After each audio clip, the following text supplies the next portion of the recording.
Sustainability, climate-smart agriculture, carbon sequestration, those are all buzzwords in agriculture right now, but they all start with soil health.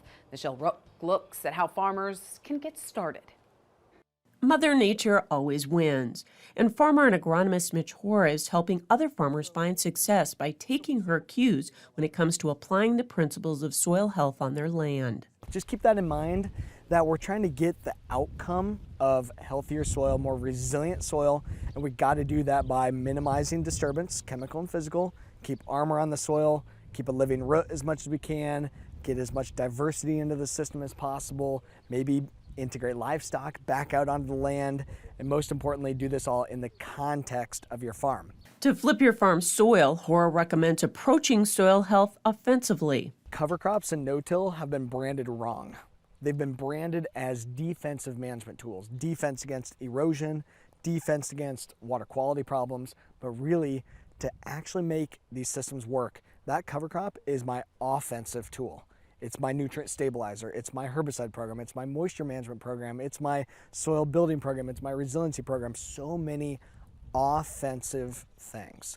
Hoare reminds farmers that healthy soils are alive and home to billions of microbes that are actually farming the crop and providing vital nutrients needed for higher yields. 1 teaspoon of this healthy soil, more than 8 billion microbes. And those microbes got to eat. They eat carbon, simple sugars. And that carbon, those simple sugars, come from plant root exudates, which are pumped into the ground via photosynthesis when there's a living plant.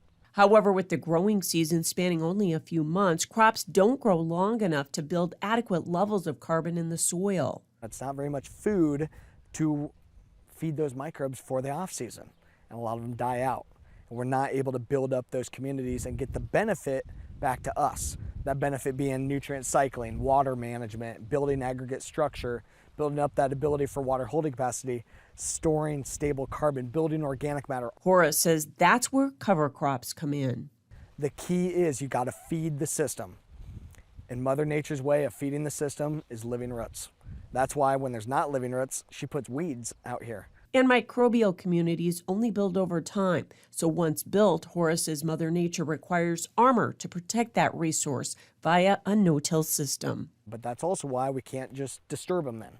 If you're building them up and then you just destroy their home with tillage or with over-application of fertilizers, well, I mean, what good are we really doing? Once those microbes are working, Hoare says they'll provide a direct return on investment. I'm not going to have to spend money on herbicide and on the fertilizer and everything else because it's going to come naturally from my system. And that's why on our farm we've been able to decrease our inputs as much as we have and put those dollars right back to our bottom line. We've got to focus on profitability and long-term resiliency here on the farm. I really think these soil health systems are the way to do it. And at the same time, create a better impact on the environment. I'm Michelle Rook for U.S. Farm Report. Thanks, Michelle. Well, how do you explain crypto as a currency? John Phipps joins us for customer support next.